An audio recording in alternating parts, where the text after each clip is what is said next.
박민서의 어머니가 과거 유명 운동선수였다는 이야기는 공개된 기록과 정면으로 충돌합니다. 2018년 12월 공개된 인터뷰에서 아버지 박철희 씨는 친가와 외가를 통틀어 운동선수는 민서가 처음인 것 같다고 말했습니다. 자신과 민서의 어머니 모두 운동신경이 매우 좋지 않다고도 밝혔습니다. 그렇다면 박민서 가족에게 숨겨진 진짜 이야기는 무엇일까요?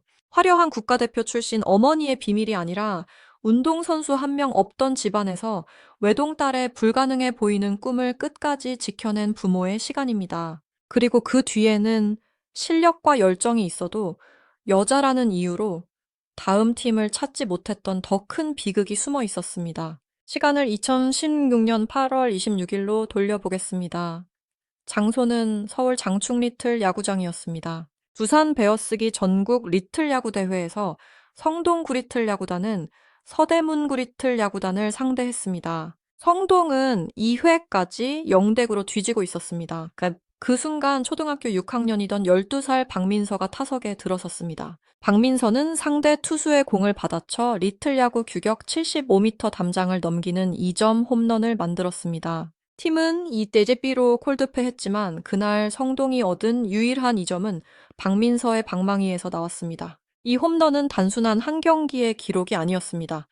한국이 세계 리틀 야구 연맹에 가입한 1972년 이후 국제 공인을 받은 첫 여자 선수 홈런으로 소개됐습니다. 당시 12살이던 박민서는 한국 리틀 야구에서 최연소 여자 홈런 기록의 주인공이 됐습니다. 성동 구리틀 야구단 정경하 감독은 박민서를 두고 웬만한 남자 선수보다 낫고 천부적인 재능을 가졌다고 평가했습니다. 박민서는 공을 밀어 던지는 것이 아니라 손끝으로 채듯 던졌고 타격할 때도 공에 힘을 싣는 방법을 본능적으로 알고 있었습니다.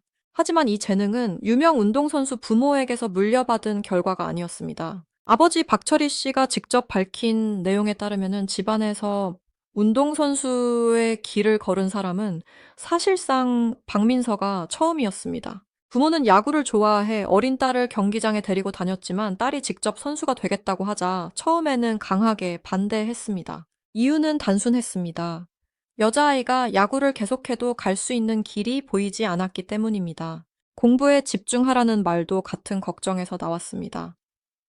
박민서는 초등학교 4학년 무렵 집에서 양말을 둥글게 말아 공처럼 던졌습니다. 종기에 스트라이크 촌을 그린 뒤 베개에 붙이고 혼자 투구 연습을 했습니다. 초등학교 5학년이 되자 리틀 야구단에 들어가고 싶다고 부모를 계속 설득했습니다. 아버지가 처음 야구 배트를 사줬고 할아버지는 부모 몰래 글러브를 마련해 줬습니다. 처음 약속은 일주일에 한 번 참여하는 주말반이었습니다. 그러나 정경하 감독과 다른 선수들의 부모가 박민서의 재능을 알아보고 훈련 횟수를 늘려야 한다고 설득했습니다. 그렇게 반대하던 부모도 조금씩 딸의 편으로 돌아섰습니다. 정식으로 야구를 시작했을 때 박민서의 몸무게는 34kg이었습니다. 감독은 구속과 타구의 힘을 높이려면 몸무게가 50kg을 넘어야 한다고 조언했습니다. 박민서는 식사와 훈련을 병행하며 45kg까지 체격을 키웠습니다. 리틀 야구단 입단 당시 최고 구속은 이미 시속 91km였습니다. 2018년 행당중학교 시절에는 패스트볼 구속이 시속 170km를 넘었고 타율은 4할 때 출루율은 5할을 넘겼다는 기록도 공개됐습니다. 박민서의 성장은 유전이라는 한 단어로 설명할 수 있는 것이 아니었습니다. 매일 기록을 적고 투구폼을 확인하고 실패한 타석을 다시 떠올린 훈련의 결과였습니다. 어머니의 역할도 여기서 드러납니다. 박민서의 어머니는 유명 선수였던 것이 아니라 딸이 실패할 가능성까지 감당해야 했던 보호자였습니다. 처음에는 길이 없다는 이유로 반대했지만 재능과 열정을 확인한 뒤에는 가장 가까운 후원자가 됐습니다. 운동을 본격적으로 시키려면 훈련비와 장비비, 이동 시간과 대회 일정까지 가족 전체가 감당해야 합니다. 주말 대회가 열리면 부모의 하루가 통째로 사라졌습니다. 박민서는 2016년 인터뷰에서 부모가 중학교에 진학한 뒤 야구를 일주일에 3번 정도만 하길 원한다고 말했습니다. 그러나 자신은 일주일에 4번이라도 더 하고 싶다고 했습니다. 12살 아이가 시간이 지나가는 것이 아깝고 지금 이대로 멈춰졌으면 좋겠다고 말할 정도로 절박했습니다. 그 절박함은 중학교를 졸업한 뒤 현실이 됐습니다. 리틀 야구에서는 여자 선수가 중학교 3학년까지 남자 선수들과 뛸 수 있었지만 고등학교에 진학하자 박민서가 계속 소속될 엘리트 여자 야구팀을 찾기 어려웠습니다. 실력이 부족해서가 아니었습니다. 시속 170km에 공을 던지고 장타를 만들 수 있었지만 다음 단계로 이어질 팀 자체가 없었습니다. 해외 진출도 알아봤지만 코로나19 확산으로 계획이 막혔습니다. 이것이 박민서 가족에게 닥친 진짜 비극이었습니다. 부상이나 재능 부족이 아니라 선수가 올라갈 계단이 중간에서 끊겨 있었습니다. 박민서는 혼자 야구 연습을 이어가다 새로운 선택을 했습니다. 야구 웹 예능 마녀들에서 만난 심수창 해설위원과 전 체조 선수 신수지의 권유를 받은 뒤 골프에 도전했습니다. 고등학교 3학년이던 2022년부터 전문적으로 골프를 배우기 시작했습니다. 그러나 야구를 완전히 놓지는 못했습니다. 사회인 야구 경기에 나갔고 골프 스윙의 영향을 줄이지 않기 위해 원래 오른손 타격 대신 왼손 타격을 선택할 정도였습니다. 골프 대회를 마치고 차를 타고 가다가 야구장이 보이면 내려서 캐치볼을 하기도 했습니다. 박민서는 야구를 하루에 한 번씩 떠올릴 때도 있었고 자신의 정체성은 골프보다 야구에 더 가깝게 느껴진다고 고백했습니다. 두 종목을 동시에 붙잡는 일은 쉽지 않았습니다. 골프는 야구와 스윙 구조가 달랐고 어린 시절부터 골프만 해온 선수들을 따라잡는 것도 어려웠습니다.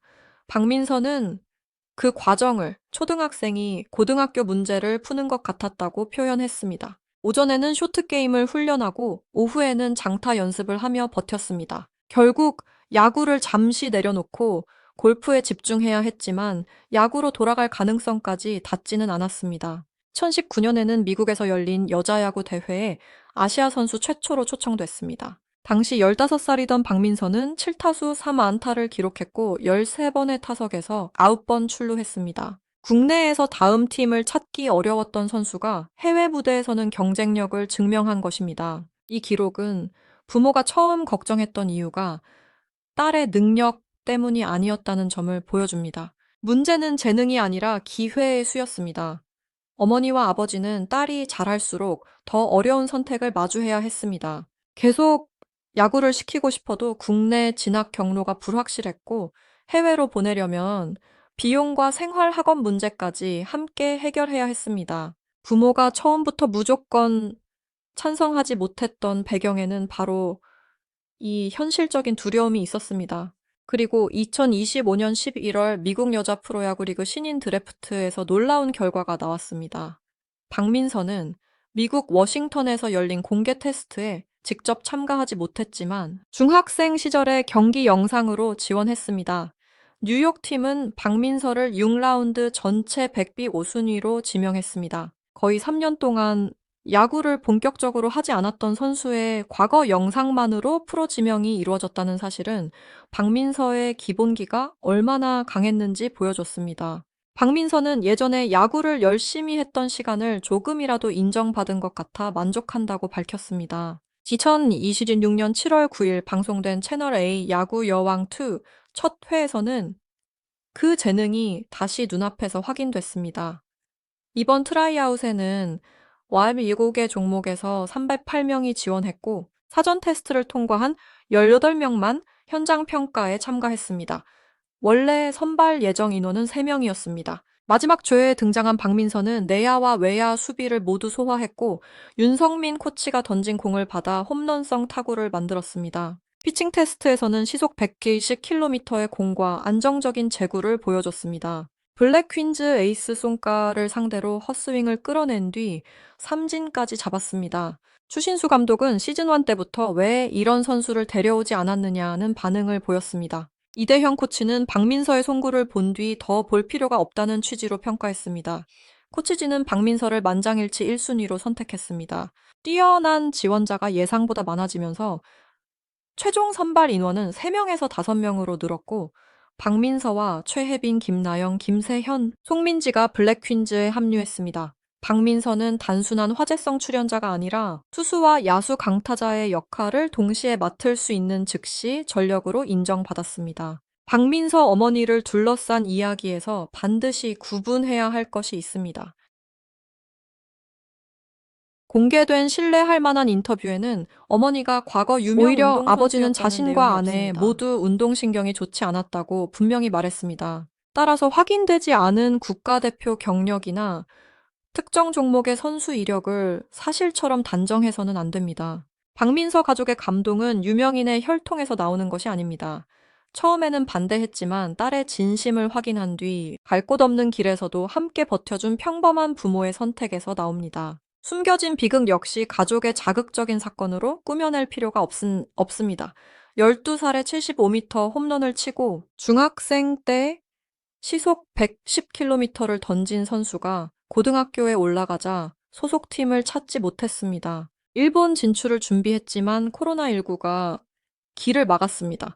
결국 다른 종목으로 이동해야 했고 거의 3년 동안 가장 사랑했던 야구를 본격적으로 할 수 없었습니다.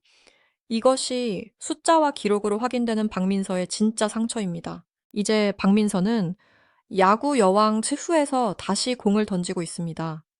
2016년 장충리틀 야구장에서 2점 홈런을 친 12살 소녀가 2026년에는 추신수 감독이 이끄는 블랙퀸즈의 만장일치 1순위 선수가 됐습니다. 어머니가 남긴 화려한 선수 경력을 이어받은 것이 아닙니다. 길이 없다는 현실을 먼저 알았던 어머니와 아버지가 결국 딸의 선택을 믿었고 박민서는 그 믿음을 시속 110km의 공과 강력한 타구로 증명했습니다. 박민서의 이야기가 특별한 이유는 유명한 부모가 있어서가 아닙니다. 아무도 만들어주지 않은 길을 가족과 함께 다시 만들고 있기 때문입니다.